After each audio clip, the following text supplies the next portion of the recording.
Gigaga sa legendary Silog Food Crawl. Ang legendary top silog ng Sinangag Express. Isasama rin natin sa Silog Food Crawl na to ang mga trending na silugan. Panoorin nyo to hanggang dulo kung bakit ang tawag ko sa isa ay Sisilogu. Papakita ko sa inyo kung bakit ang tawag ko sa silog nila ay Sisilogu. It's a beautiful day for a food trip. Let's go!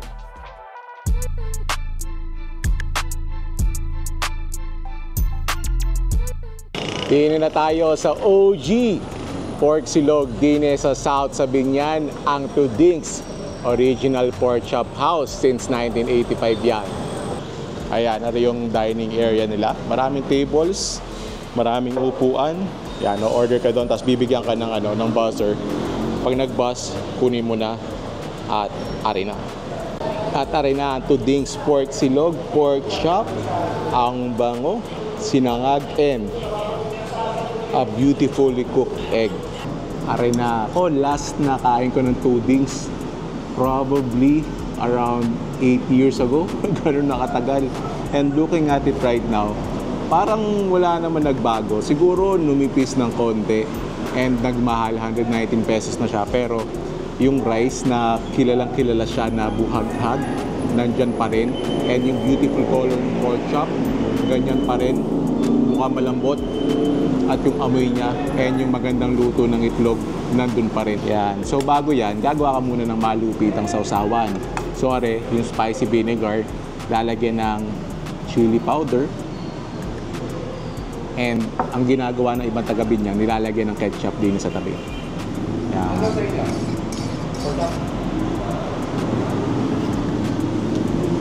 Try ko muna yung pork chop niya. Kita nyo kung gaano ka oily. And then a little bit of rice. First bite. Thank you, Lord.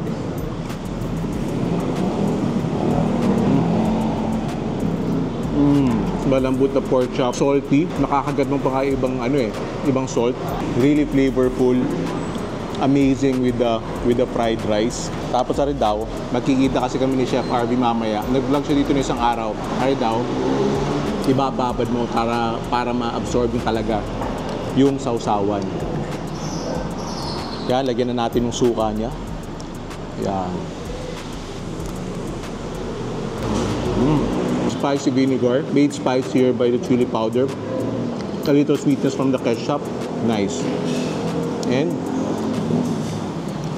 yung medyo malasado na itlog. Tapos, little bit of the pork chop. And that's not even the best part. Meron pa din yung taba. Through the years, talaga sumikat na tong Tudings. Lalo na din sa Laguna. Ang dami niyang branches dito. In fact, sa Binyan, dalawa yung branches yata nila dito. Galing kami actually doon sa isa.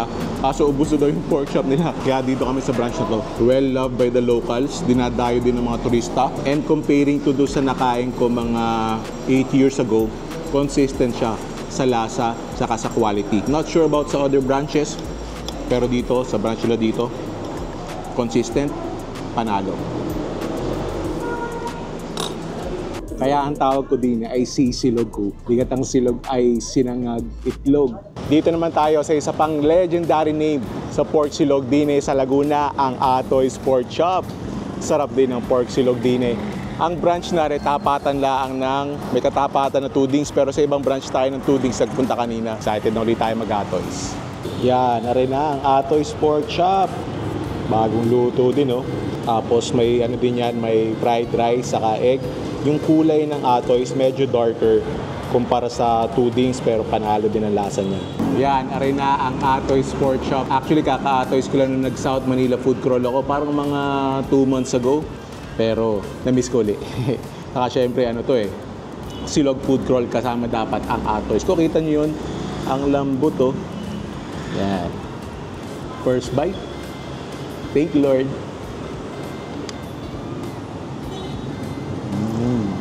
Nice. Ang alat nito, pareho silang maalat ng Tudings. Pero yung alat ko, more on alat ng soy sauce. Yung sa Tudings, more on alat ng salt. Pero pareho na masarap yung pagkaalat. So ito, nilagyan natin ng suka, Konting toyo na yung toyo nila amoy maanghang eh. Tapos ketchup din.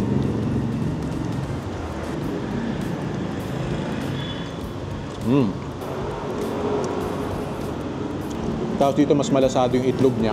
Yung rice, pareho lang. Parehong buwagag. Parehong nicely seasoned. With the egg. Yung warm na runny yolk. Wow. So, kung tatanungin mo mga taga-Binyan, karamihan sa kanila walang paborito between tuding saka atoys.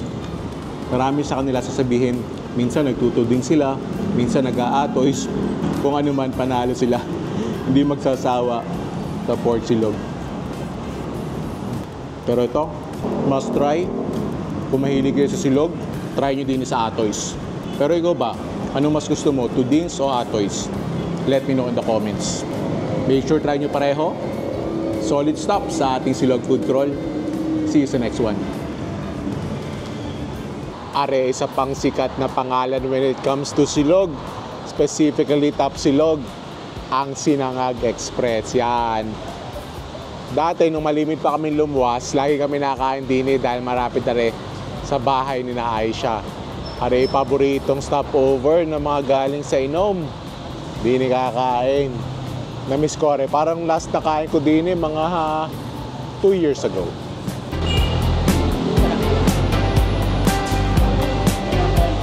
Yan, na rin ang order namin. Napaka-classic. Ang legendary top silog ng Sinangag Express.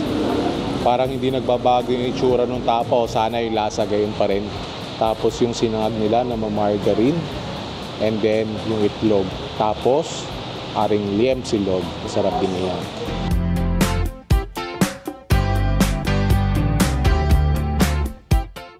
Ayan na. Dati nung kalakasan ko kumain, garni ang order ko. Isang liem silog, isang top silog. Tapos kung ano yung tira ni Aisha na doon sa top silog niya, inuubos ko. Pero ngayon, eto na lang, hati na kami din eh. So yan. Ang tapa ng Sinangag Express, ganyan. Mga himulmol, parang corned beef, parang pork floss, tapos medyo moist ng kaunti. Yan. So kung ganyan yung mahilig mo na tapa, magugustuhan mo rin. First bite. Thank you, Lord. Ganun pa rin yung lasa. Yung nag-aagaw yung tamis, yung alat, tapos napakalambot. And then yung margarine na, na fried rice, sobrang panalo. Tapos yan, meron talaga yung sausawan din eh. Maanghang na suka. Nalalagyan natin. Tapos lagyan natin ng konting itlog.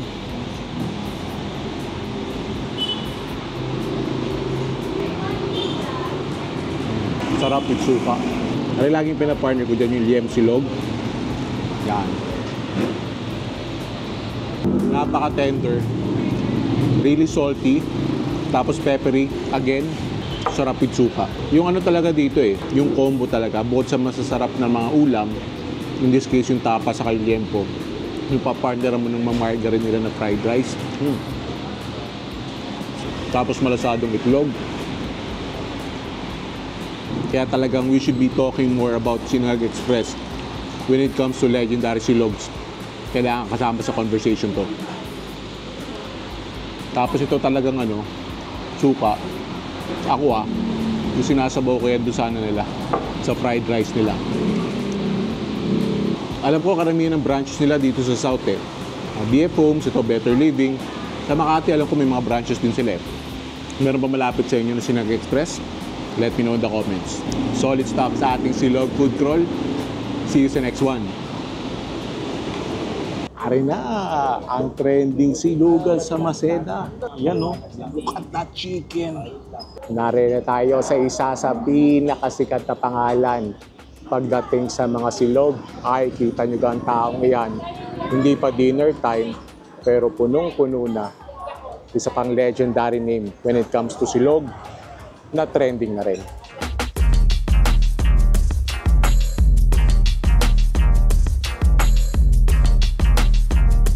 Yan, ang presyuhan dyan. Ang lechon silog ay 100 pesos. Yan ang pinaka-bestseller din. Yung lechon silog. Pero marami silang available na silog din. Pero yung lechon silog talaga ang best seller din. Parang ang dami yung order ng take-out pa. Ate, magkano yung kamatis na yan? 25? 25 pesos. Grabe, sunod-sunod yung paglalagay nila dito. At sunod-sunod ang umu-order. At yung kanin nila din at sa bango.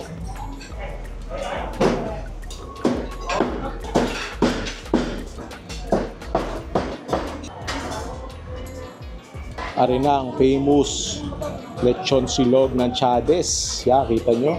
May lechong kawali na napakalutong. Fried rice na napakabango. Fried egg. May Mang Tomas. At ari ang kakaiba din sa Chades. Yung kanilang sibuyas sa kamatis na may bagong. Yan. Ito, last time kong nakakain na rin parang a year and a half ago. Ayan, nagbabalik tayo din sa Chades. Yan. Look at that lechon kawali. Very crispy, kitang-kita naman Tapos malaman. Yan. Masarap yan. Sa may fried rice. Tapos lalagyan mo ng Mang Tomas. Hindi ka rin napapailig siya. First bite. Thank you, Lord. Hindi yung lutong na yun. Restaurant quality na lechong kawali. At napakalasa din. Ayan yung laman, napakalambot. Now, time to level up this dish. Lechong kawali, tapos are. Saka nakakitang silugan na may gayaan. Ayan. Itong alamang niya, yung matamis na kind. Alam niyo yung nilalagay sa mga mga manggang hilaw. Tapos siya, may libre silang sabaw din. Yung aga sabaw, are, limot ko na. Medyo bland yung lasa ng sabaw. Pero, all together, yan naman, pag i-enjoy mo, sama-sama. Tapos yung kawali, lagyan na rin natin ng itlog. Yung itlog, I should have asked for malasado. Pero okay lang. Talagyan mo yan. Yan. Kaya naman legendary na aring lechon silog ng Chades Silog. Nariyan na tayo sa dating na trending na hanggang ngayon ay dinarayo at dinudumog pa rin na silugan sa Maceda ko. Bakit ka nga ngayon ko lang rin napuntahan? Pero tamang-tama dahil ari ay silog food crawl, aalamin natin kung bakit ari trending. At papakita ko sa inyo kung bakit ang tawag ko sa silog nila ay Sisilogu. Ari ang presyuhan nila. Yan, pag nakita mo, yun ang mga pagpipilian, yung mga paborito nating silog. Pag nakita mo yung presyuhan, 100, 150, ayos lang. That is, before mo makita na double rice iyon, free kangkong at okra at bagoong, may free soup pa. And suddenly, ang 150, 100 ay napakasulit na.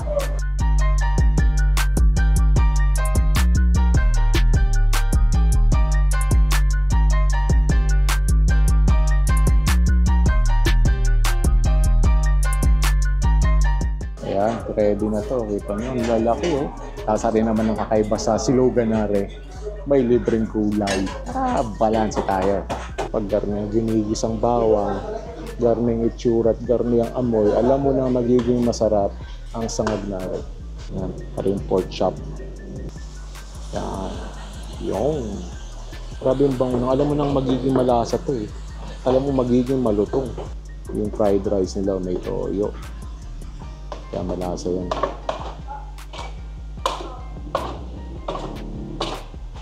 Hello po, ako po si Jamie Navidad, store manager po ng Silugan sa Maceda. Silugan sa Maceda po, nakilala po siya sa liempo po, pero ngayon po napalitan na po siya ng pork chop and yung quarter leg po na big part po.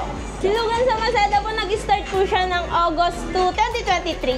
May pinagmamalaki po kaming pork and chicken na sisig. Bali, bestseller din po siya. Tapos, may kasama po siyang corned beef, Korean spam, Hungarian, hotdog. Dinadayo kami sa sangag, syempre. So, every meal po, double rice na po siya. May side dish na din po siyang veggies. Kain po tayo sa may Silugan sa Maceda. Bali, ino-offer po namin ang sa isang plate po, double rice na po siya with egg.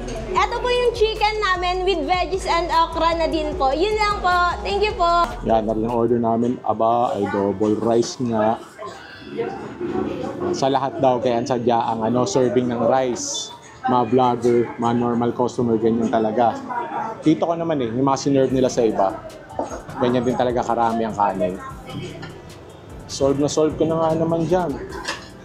Tapos, papatasin na yan. Yan ay libreng gulay. Kangkong. Kahilig ko sa kangkong, saka sa okra. Kaya yan, pabor na pabor sa akin yung libreng okra. Alam ko marami may ayaw ng okra. Pero sa akin, ayos yan. Saka libre lang naman yan. Tapos, meron ding itlog. Yan. Siyempre, silog. Kailangan may itlog. Tapos, ilalagay na yun. Ang pork chop. Yun. Ang quarter chicken. At yun. Ang hotdog. Sarap. At arena mga bagoong. Para dun sa ating gulay. Ayos na ayos yan.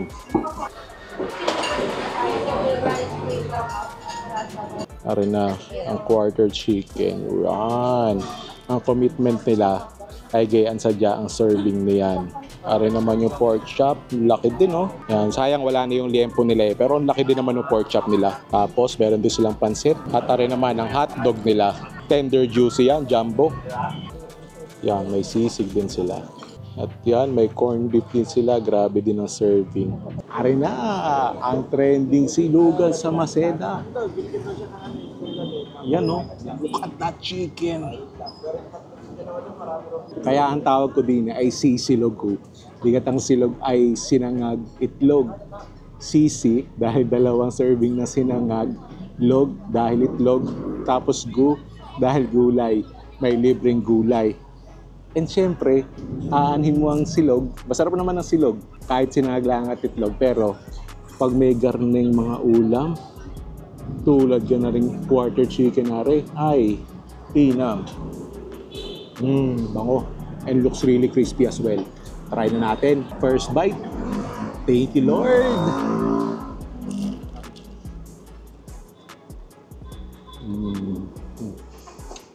Wow. Really crispy and really juicy. Tapos kita nyo yung pagka-juicy nyo. Ito mo, humihiwala yung balat Tapos yan kita nyo yung balat. At kita nyo kung gaano ka-moist yan. Kaya meron silang mga tumas dito para sa chicken nila.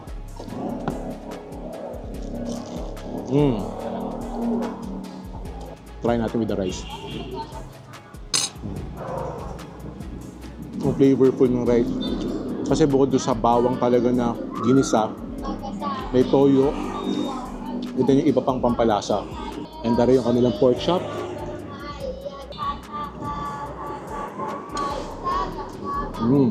Baka pa yung pork chop nila Saka yung nila, yung chicken saka yung pork chop, hindi pa sagad yung pinakaalat niya saka yung lasa kasi talagang may sausawan siya. Saka bagay siya doon sa napakalasa ng kanin. Tapos alang kakaiba dyan, may gulay. So may alamang din. Try muna natin tong kangkong.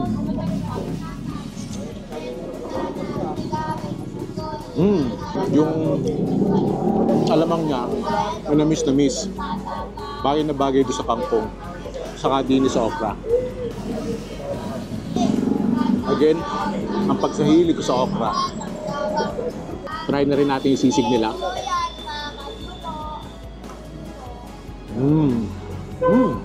Creamy, flavorful. Tapos may tamang anghang. Hindi siya crispy, pero sobrang meaty. Hotdog. Sarap ang hotdog pag almusal sa umaga, pero di sa silugan sa Maceda kahit hapunan.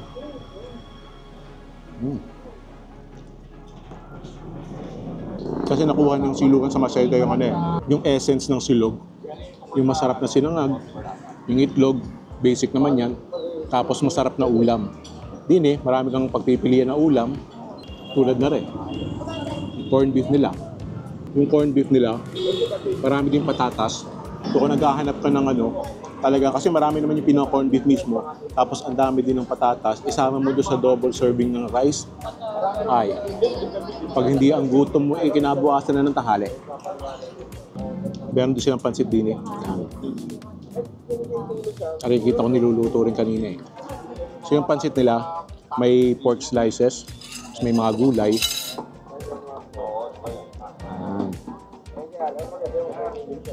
Moist yung pansit.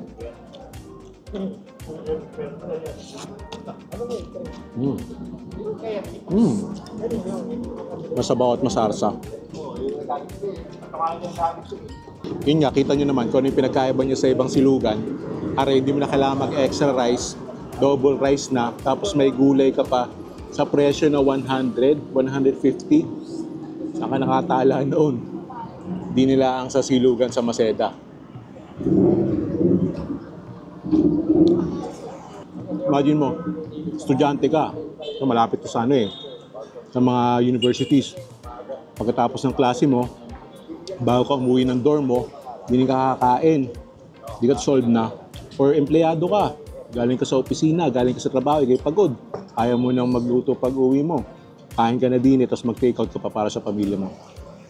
Hindi naman, alam nyo na yung lasa ng hotdog, alam nyo na yung lasa ng corned beef. Ano yung naging paborito ko? Yung kanilang quarter chicken. Napakalutong. Umami ng gulay, saka yung masarap na silog. Panalo. That's it for today's vlog. Thank you for joining me. Sana nabusog kayo. Sana nag-enjoy kayo. If you did, make sure to click the subscribe button and notification bell and watch my other vlog right here. Thank you for watching. I'll see you in a bit.